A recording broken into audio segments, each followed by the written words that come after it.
the woman wear black? Susan Hill's The Woman in Black is a ghost story set in the early part of the 20th century, featuring a ghost from the latter part of the 19th century, the famous Woman in Black. She is at least partly inspired by Miss Jessel from Henry James's Turn of the Screw, a ghost similarly from about the mid-19th century and written in the late 19th century. At one point in Turn of the Screw, Miss Jessel is literally described as a woman in black standing the other side of a lake.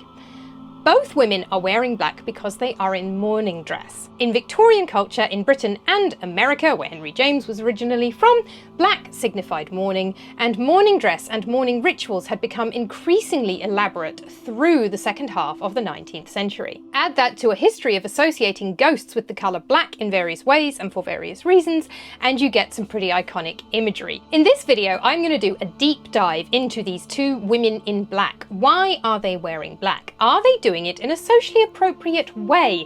Because I think a big part of the reason for this iconic imagery of the woman in black is that in both cases the ghosts are actually overdoing it, even by Victorian standards. And I am going to add a spoiler warning here for both The Turn of the Screw and The Woman in Black. I will be talking about all of the plot details and revealing ending surprises and all sorts of things in this video, so be warned if you're not familiar with either story. If you're new here, hi, I'm Juliet. I'm a writer and historian, and on this channel I cover history and literature relating to all things spooky and weird, as well as to myth, legend and folklore in general. And so without more ado, let's get into it!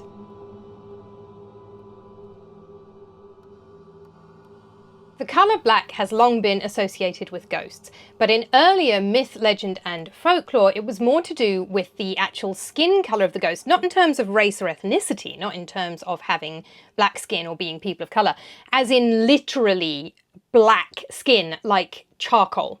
And that is a trope that we see quite often in very old European ghost stories. This is connected in particular with undead who are more like revenants than ghosts, who are quite physical and have more of a physical body, particularly in Old Norse literature, in Old Norse sagas and mythology. For example, the body of the monstrous revenant Glam in Grettir's saga is described as blue-black as hell. Translations vary as to whether they translate it as black or blue-black, but basically that kind of very, very dark colour. This relates to the stage of decomposition of the human body, where the body, regardless of race or ethnicity, will putrefy and turn dark, often black. I'm not going to go into more detail here, but I recommend Richard Shepard's memoir Unnatural Causes for a more detailed description. So these basically walking corpses in Old Norse sagas will sometimes be described as black or dark blue in colour. In ancient literature, any ghost whose physical appearance resembles their body, whether they are a ghost who looks like the dead body of the person or a revenant, could also be described as black if they had been cremated. Either fully or half cremated. There are some Roman ghost stories around people being half burned, not properly burned. Even a full cremation will leave some bones and some ash behind. But usually in the case of a ghost, that you'll see the person, but if they've been half cremated, they might be charred, or in some Roman stories, they just look charred anyway, in defiance of logic, even if they've been fully cremated, because it's a ghost story. So in Propertius' poem, where the poet's girlfriend has come back from the dead to yell at him for letting her murderer get away with it, her fingers are charred from the funeral pyre, even though logically, if she has been fully cremated, then she should just be bones and ash by then, but it's a poem. The 2nd century CE satirist Lucian, who wrote in Greek, has a text called Philipsoides, Lover of Lies, where there is a ghost that is black in colour. In this case, he hasn't been buried properly, so that may refer back to that stage of decomposition again. Another 2nd century CE author, the Greek geographer Pausanias, describes a character usually known as the hero of Temesa. When I rewrote his story for my short story collection, I renamed him the Monster of Temesa, for reasons which will become clear if you read the story. He is a hero in the sense that he was one of Odysseus's men in the Trojan War. Anyway, his ghost or revenant or undead form, or possibly werewolf, it's unclear, revenant probably, he is also described as black. He appears black and dreadful. And again, that is black as in the colour of charcoal. Moving forward into the medieval period, ghosts were often described as white or wearing white because they would often be seen in the winding sheet they had been buried in, but not always.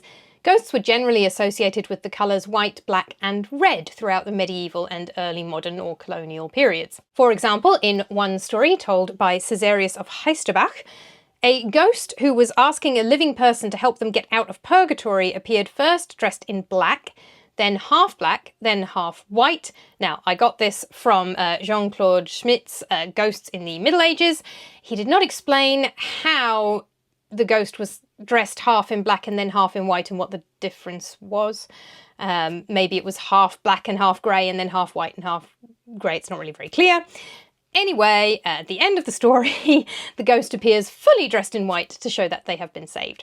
I did try and track down the original from Caesarius of Heisterbach. I found lots of ghost stories from Caesarius of Heisterbach, a medieval writer. I could not find this specific one, so I have had to trust Jean-Claude Schmitt. I will try and track down the primary source if I can, but that one was proving difficult to get hold of. So there is an association already in European folklore and ghost folklore between ghosts and the colour black. The woman in black, of course, is wearing black. Black in British culture and in kind of British American culture is usually the colour of mourning. Black was the colour of mourning in ancient Rome, so it spread across Europe from there. In medieval France, the colour of mourning was actually white, but in Brittany and the British Isles in the medieval period, it was already black was the colour associated with mourning. Through the medieval and into the Renaissance and early modern periods, there were other colours that could be worn for mourning, particularly white, brown and blue, but black became more and more the predominant colour of mourning into the kind of early modern period. And by the 19th century, pretty much across Europe and America, certainly in Britain and America, black is the colour of mourning. Clothing in the later medieval and early Renaissance periods in Europe was governed by sumptuary laws. These are literally laws about who can and cannot wear certain materials and certain clothes, mostly relating to the material clothes are made of, but also relating to colour in some cases. The laws actually weren't just for clothes, they also covered food and other luxury items, but clothing is one of the most famous things that they controlled. They were designed to reinforce social hierarchies and class systems by putting restrictions on these items depending on somebody's wealth.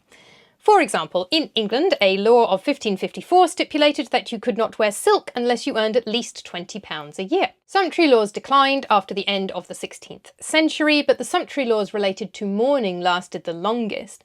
And in fact, even today in the United Kingdom, the Lord Chancellor still has to swap out his or her frilled and lace-trimmed jabot, which is the ruff on the front of a shirt, and cuffs for plain ones after the death of a royal or a major public figure, like a prime minister or former prime minister. For much of the medieval and early modern periods, widows tended to be expected to wear mourning or some kind of specific outfit for the rest of their lives unless they remarried. Sumptuary laws issued by Henry VII's mother in the late 15th and early 16th century specified that widows above the rank of knights' wives should wear a black mantle and surcoat with a plain hooded cape on top. But as time went on, widows stopped wearing unique clothing for life, and mourning dress started to become affordable for the middle classes. So these early forms of mourning dress were specific to the upper classes.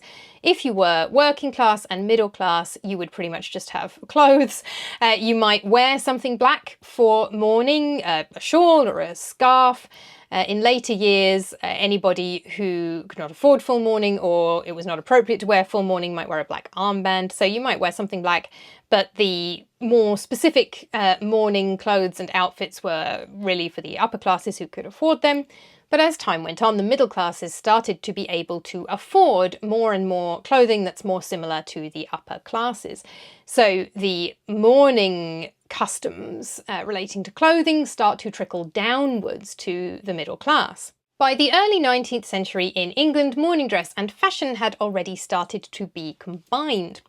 This fashion plate from 1810 shows a stylish black evening gown with a white head covering that could be worn for mourning. A letter from Jane Austen to her sister Cassandra following the death of their sister-in-law gives us a good idea of the middle-class approach to mourning. Jane Austen was, of course, a vicar's daughter. She writes, "Your parcel shall set off on Monday, and I hope the shoes will fit. Martha and I both tried them on. I shall send you such of your mourning as I think most likely to be useful, reserving for myself your stockings and half the velvet, in which selfish arrangement I know I am doing what you wish. I am to be in bombazine and crepe, according to what we are told is universal here, and which agrees with Martha's previous observation. My mourning, however, will not impoverish me, for by having my velvet pelisse fresh lined and made up, I am sure I shall have no occasion this winter for anything new of that sort. I take my cloak for the lining, and shall send yours on the chance of its doing something of the same for you, though I believe your pelisse is in better repair than mine. One Miss Baker makes my gown, and the other my bonnet, which is to be silk covered with crape. In another letter, Jane Austen mentions dyeing a dress black for mourning. Most people still could not afford to go out and buy a massive amount of clothes, especially for mourning, something you would hope not to have to wear too much. But it was becoming possible for the middle classes to put together fashionable mourning dress, including black bombazine and black crepe when it was needed. Mourning dress was based around both the colour black and the idea of nothing being shiny. So no satins or anything like that. Silk, bombazine, crepe, all these materials that would not be kind of in any way glistening, that would look plain and black, were the materials used for mourning. For the middle and upper classes, royal deaths were starting to require nationwide mourning, including the deaths of Princess Charlotte in 1817, Queen Charlotte in 1818, King George III in 1820, and King George IV in 1830. By this time, mourning dress had already been split into categories of full mourning and half mourning. Ackerman's Repository of Arts, a journal published between 1809 and 1829, in its January 1819 issue, following the death of Queen Charlotte in November 1818, featured fashion plates showing a walking dress and an evening dress in half mourning, and some guidance on half mourning. From a humane consideration for the numerous body of tradespeople whom a long continuance of deep mourning would be the means of seriously injuring, so this is to do with the fact that not everybody can go around wearing black bombazine all day, His Royal Highness the Prince Regent has graciously ordered a change of mourning in the beginning of this month. So that is the future King George IV, who was regent because his father, King George III, had suffered from mental illness for a lot of his life. So that's why this period is called the Regency, because the future George IV was the regent. The mourning for the court consists of black silk with plain muslin, and on the 24th black silk with coloured ribbons. We must observe, however, that this etiquette seems likely to be confined to the court, as a mixture of black and white in full dress and black and grey in undress is expected to be very general in the highest circles. And the journal goes on to describe half mourning in quite a lot of detail. So by the time Queen Victoria ascended the throne after the death of another king, William IV, in 1837, mourning was already becoming quite circumscribed, as well as quite fashionable, and there were specific distinctions between full or deep mourning and half mourning, and specific periods of time that people were supposed to wear them, depending on their relationship with the deceased, or in the case of a royal death, depending on the decree of the king or regent who was in charge at the time. The Victorian period officially then is 1837 to 1901, the reign of Queen Victoria. The Turn of the Screw is set around the 1840s and was written in the 1890s, and Henry James was both British and American. He had British citizenship by the time of his death. He was born in America, so he's very familiar with both countries and with France as well. By the 1890s, when he wrote the book, mourning customs in both Britain and America had become very elaborate. Basically, America was following British and French fashions through magazines, and there was a lot of contact between Britain and America. So their fashions and the development of fashions, at least among Americans of European descent and British people, was pretty similar. British mourning dress had become very elaborate following the death of Prince Albert, Queen Victoria's consort, in 1861. When Prince Albert died, Queen Victoria was so grief-stricken that she went into a full and deep mourning that basically lasted the rest of her life. As this wood engraving shows, it's titled Queen Victoria in Mourning for Albert, her subjects outraged at her neglect of duties. Her level of mourning was considered shocking and over the top, even for a widow. Widows were expected to mourn the longest and deepest of anybody in mourning for any family member. But Queen Victoria's mourning was considered excessive even so, and particularly because she was the Queen and she was supposed to be Well, not really running the country, because by this point we are a parliamentary democracy and Parliament is running the country, but still she is supposed to be overseeing the running of the country, and not withdrawing for 10 years and staying in mourning forever. But although she did eventually come back out into society, she never came out of mourning, and she wore at least half mourning for the rest of her life, often a black dress with a white veil. So it's perhaps not surprising in this context that the rules and customs that were already in place for mourning got even stricter, and that the mourning outfits got even more elaborate. By this time, there were specific time periods that people were expected to mourn depending on their relationship with the deceased, and there were several stages of mourning with specific guidelines for each one. These were first mourning, second mourning, and third or half mourning. And for widows, first mourning might be preceded by deep mourning, which is the deepest of all. The rules would be set out by magazines and periodicals, and there isn't a single set, unless you're looking at kind of the royal court or parliamentary rules or something. They will have set rules. For society in general, the magazines and periodicals might have slight differences between them on exactly, how long each period is and exactly what you should wear in first, second and third mourning or deep mourning, and whether you should go into deep mourning.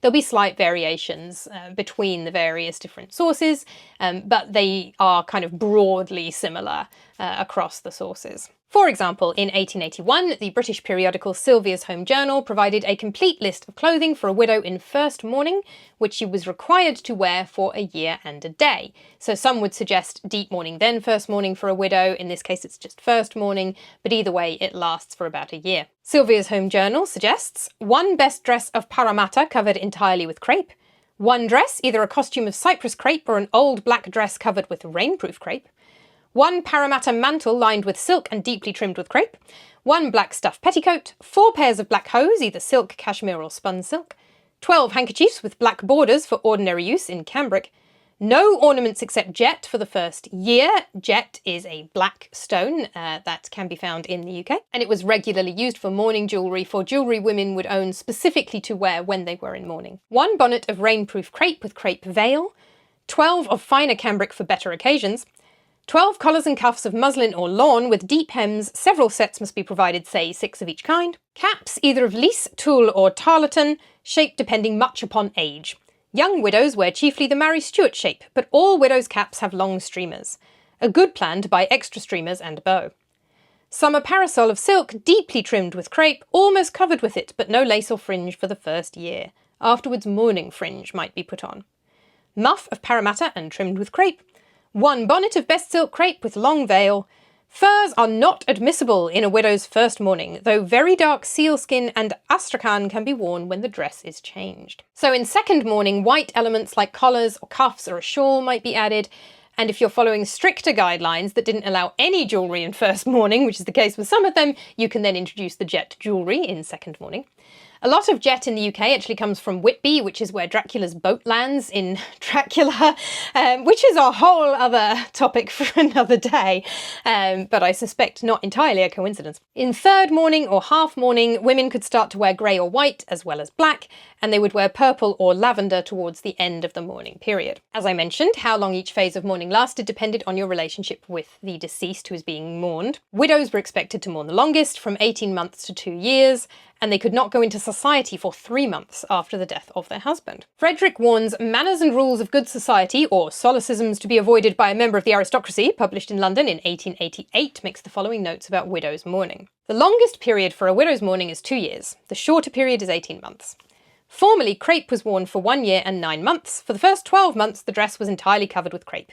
The newer fashion in widow's mourning, this is 1888, is to wear crepe as a trimming only and to discontinue its wear after 6 or 8 months, while some few widows do not wear it at all during their mourning, it being optional wear. Half mourning in the longer period commences after a year and 9 months and is worn for 3 months. In the shorter period, half mourning may commence after 15 months and be continued for 3 months. The period for wearing the widow's cap and veil is a year and a day. The veil may be crepe fleece or chiffon in place of crepe. It is now the fashion for young widows to wear the cap as a headdress only, while others do not wear it at all. Lawn cuffs and collars are worn during the first year or for 6 months only, or not at all. After the first year, white neckbands and white strings to the bonnet may be worn, also hats in place of bonnets. Further touches of white may follow during the next 3 months. After a year, gold ornaments may be worn, diamonds earlier. That, of course, all refers to widows, to women, and the main point of this video is to think about why Miss Jessel and Jeanette Humphrey are wearing black and how they are represented, so I am focusing on women. I will note that, according to Frederick Warne, widowers should wear mourning for 1 year. They usually enter society after 3 months.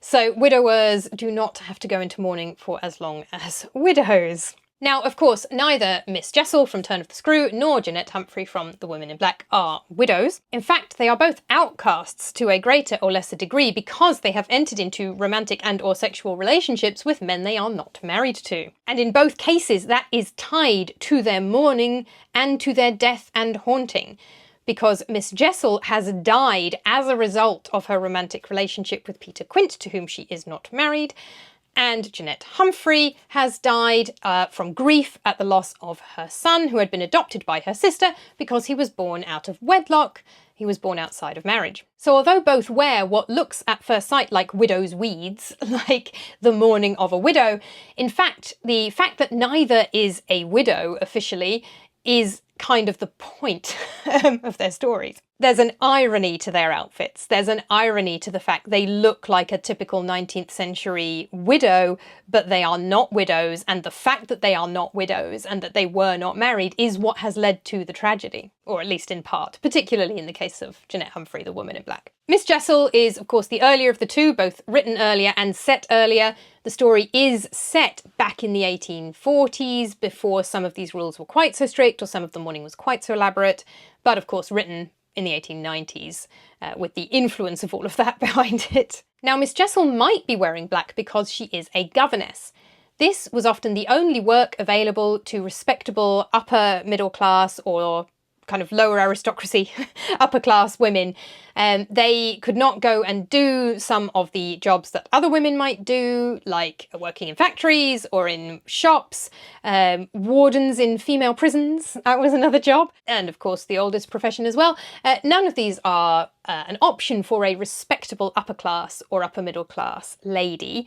The only job they could really go into was being a governess. A governess was in this awkward position where they were technically a servant in a rich household, but they were from a higher class than the other servants usually, higher social class, and they would be around the family. They would be looking after the children. They might be at family events that the children are at. They will be being seen out and about in respectable society with the children.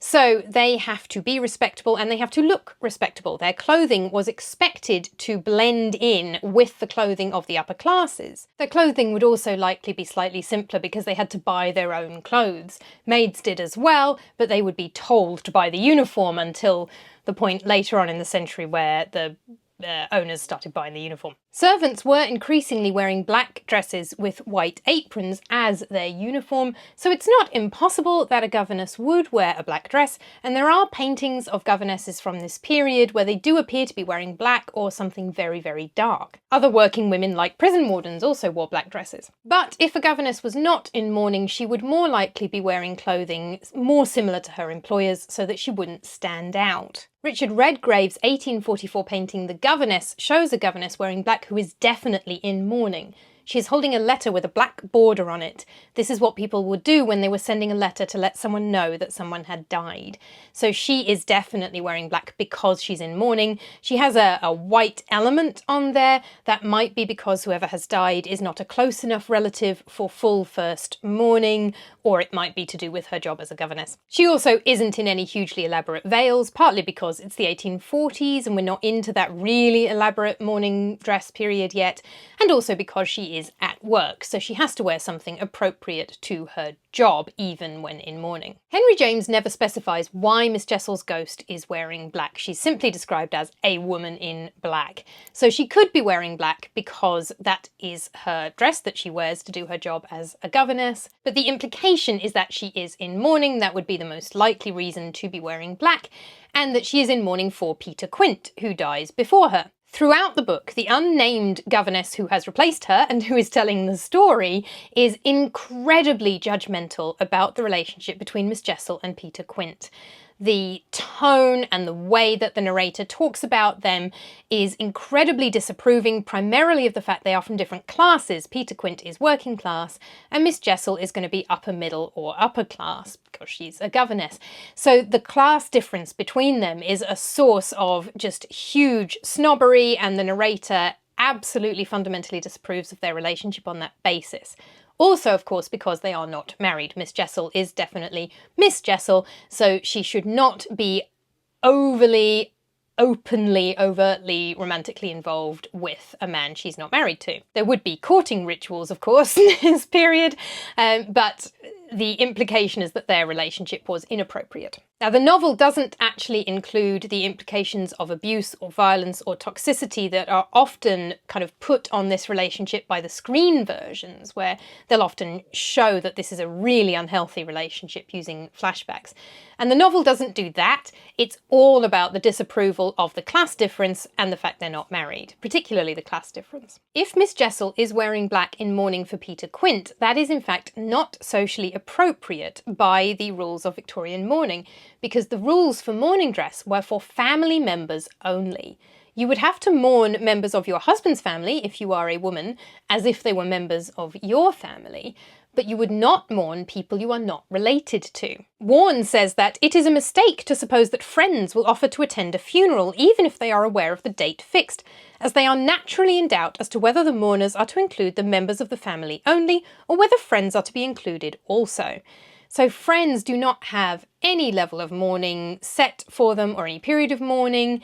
Yes, you could choose to wear something black to honour a friend who had died, but it doesn't come under these strict kind of rules and customs. Fiancés were a bit of a grey area, and in some cases might be mourned as if they were a husband or wife, but that was really very much up to the individual.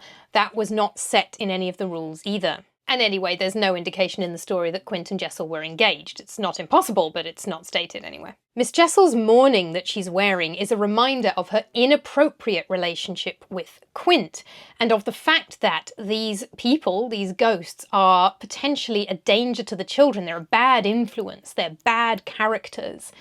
Throughout the story, the governess who's telling the story is convinced that the ghosts want to harm the children in some way, want to possess them or have them or harm them. And this is a reminder that these people do not follow the rules of society, and therefore they might be threatening.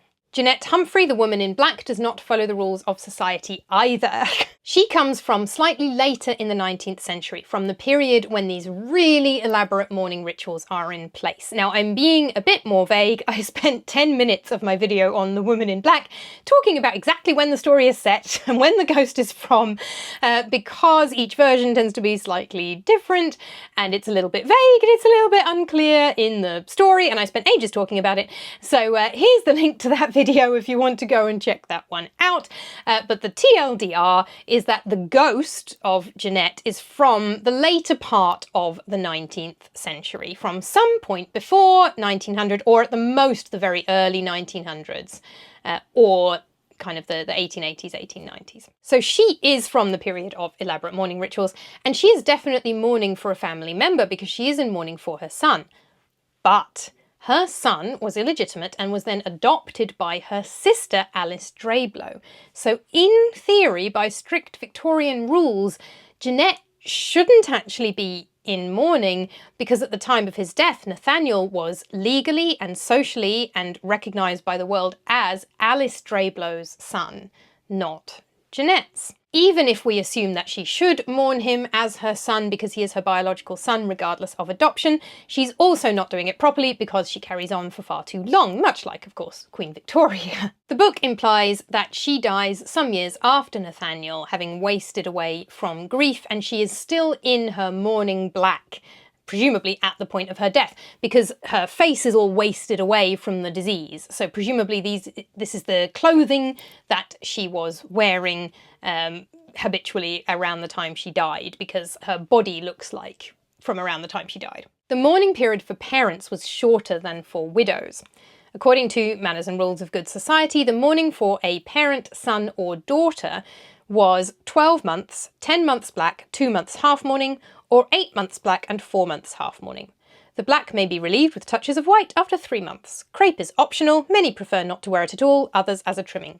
Diamonds, earrings, brooches, etc. before gold at the end of 3 months. And Frederick Warne also notes that for very young children or infants, the mourning is frequently shortened by half this period, or even to 3 months. So although it might seem logical that mourning for a child would be deeper and longer than even that for a spouse, and the story is written in the 1980s by an author who sadly had mourned the loss of a child, although I couldn't quite work out if that happened before or after she wrote the story. But poor Susan Hill had lost a daughter as a baby, so she is well aware of the grief of a parent for a child, and anybody reading it might feel that way.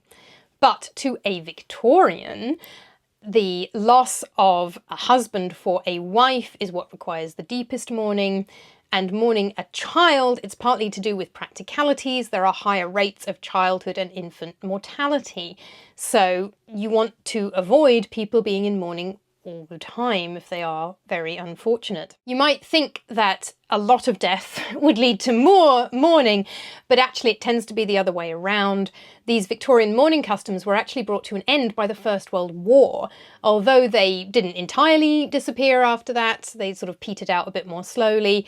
It was the sheer volume of death in the First World War and the Spanish flu, the influenza pandemic that happened in 1919 right after it, and those two things together, people were having to mourn so many people that they would just be in mourning all the time.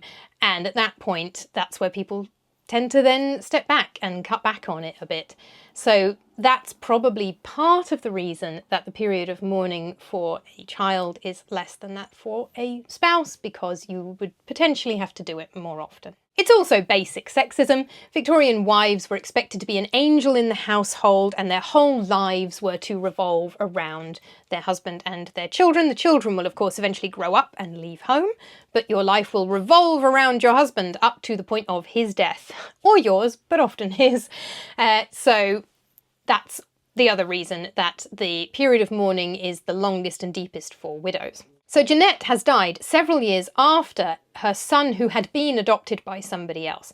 So according to the rules of Victorian society, she should not be in mourning at all by that point.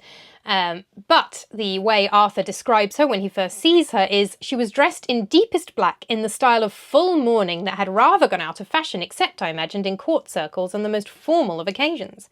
A bonnet-type hat covered her head and shaded her face. So she is specifically described as in full mourning.